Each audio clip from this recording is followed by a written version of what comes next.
जमीनी विवाद को लेकर एक बार फिर खून दुश्मन बन गया है। जहां सगे बेटे ने पिता और भाइयों की तलवार से काटकर हत्या का प्रयास किया है। घटना में पिता की जहां दर्दनाक मौत हो गई, वहीं भाइयों जीवन और मौत के बीच संघर्ष कर रही है।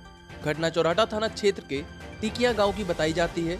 मिली जानकारी के अनुसार रामदास कुशवाहा के दो पुत्र हैं, रामयश और राजकुमार, जिनके बीच लंबे समय से जमीनी विवाद चल रहा था।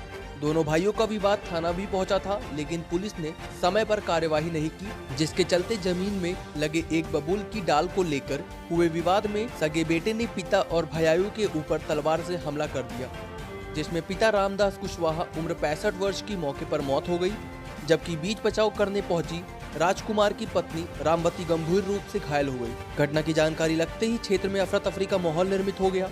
आनन फानन में स्थानीय लोगों ने पुलिस को सूचना दी तो मौके पर पहुंची पुलिस घायलों को उपचार के लिए सुपर स्पेशलिटी हॉस्पिटल पहुंचाया, जहां चिकित्सकों ने रामदास कुशवाहा को मृत घोषित कर दिया, जबकि रामवती कुशवाहा की हालत गंभीर बनी हुई है। बताया जाता है कि आरोपी रमेश कुशवाहा बबूल के पेड़ और जमीनी विवाद को लेकर लंबे समय से भाई की हत्या की योजना बना रहा था, जिसकी शिकायत राजकुमार ने चौराटा थाने में दर्ज कराई थी।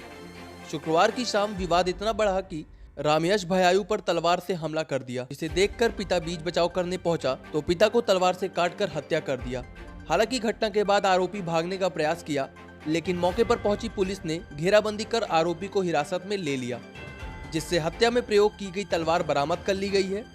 विवाद की वजह तूफान में गिरी बबूल की डाली बताई जाती है।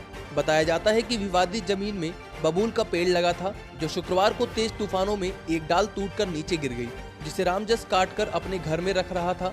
इसी दौरान रामवती पहुंची और बबूल की डाल को लेकर विवाद शुरू कर दिया।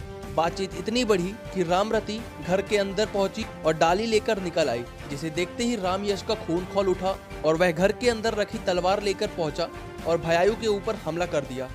घटना को ससुर रामदास देखकर बीच बचाव करने पहुंचा तो आरोपी भाइयों को छोड़कर पिता पर प्राणघातक हमला कर दिया, जिसके चलते उसकी मौत हो गई।